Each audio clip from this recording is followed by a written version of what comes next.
Hello, dear kids. Today's story name is The Dewdrop Crown.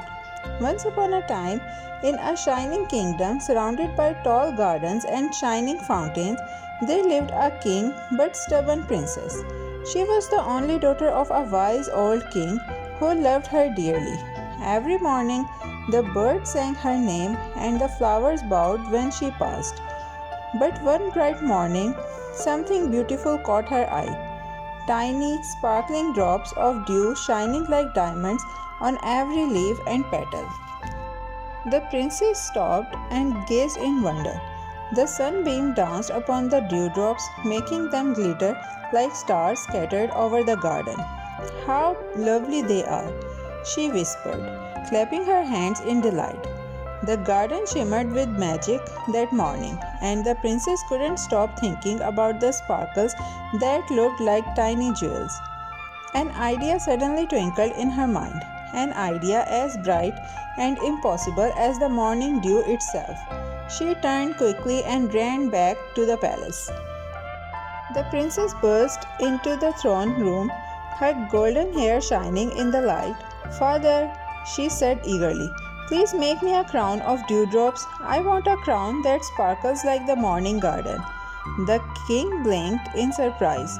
"A crown of dewdrops?" he repeated softly. "My dear, dewdrops melt in the sun."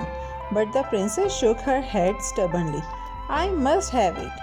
If you don't make it for me, I will not eat or drink anything," she declared and ran off to her room.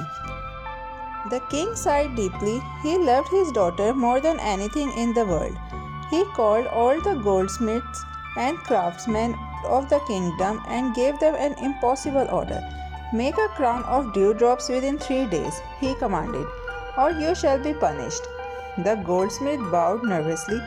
They whispered among themselves, puzzled and frightened. "How can anyone make a crown from dew?" they murmured. Yet none dared to refuse the king's command, for his love for the princess was well known. In the corner of the room stood an old craftsman, wise and calm. His hair was silver like moonlight, and his eyes kind as the sea. He listened quietly and thought for a long time.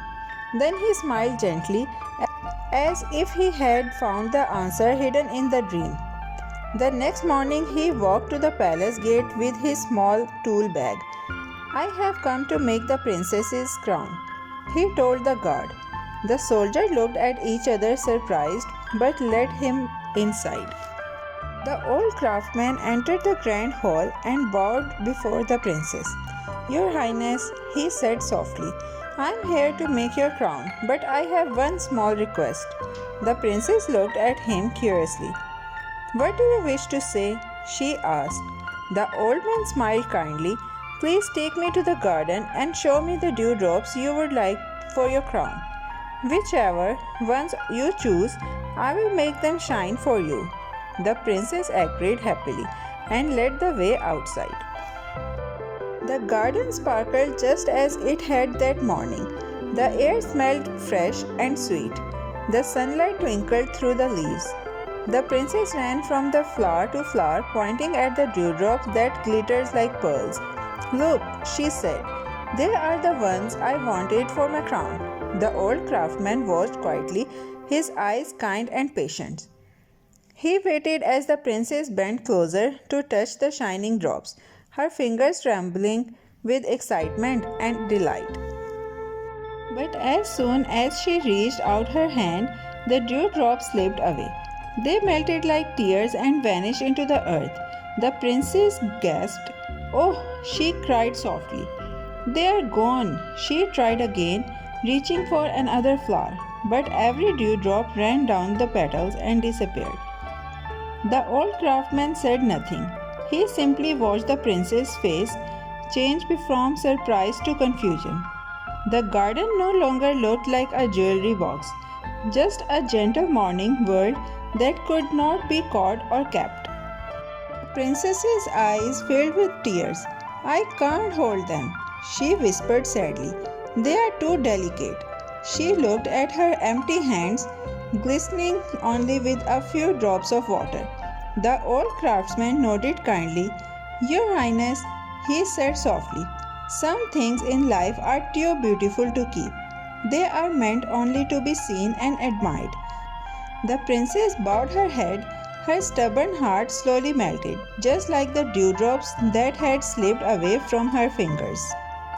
The morning sun rose higher, and the last bits of dew sparkled for a moment before vanished completely. The princess stood quietly thinking about what she had learned. She turned to the old craftsman and said gently, I understand now. I was foolish to demand a crown from something that cannot stay.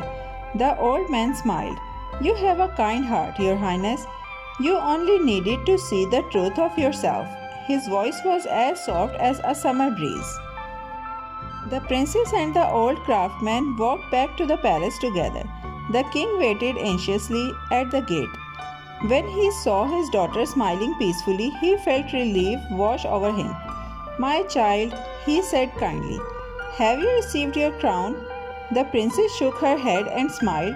No, father, but I have found something better. I have learned that not every wish should become real.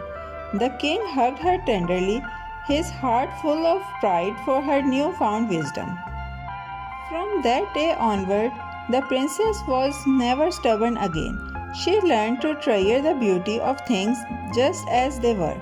The old craftsman returned home with quiet joy, and the garden sparkled each morning as always, reminding everyone that some beauty is meant only for the eyes, not for crowns. The king and his daughter lived happily ever after in a wiser, gentler palace. Dear kids, with this today's story come to an end. Very soon we will be back with a new and interesting story. Bye bye. Thanks for watching, kids. Don't forget to like, share and subscribe to my channel for more fun and exciting videos of stories. See you next time. Bye bye.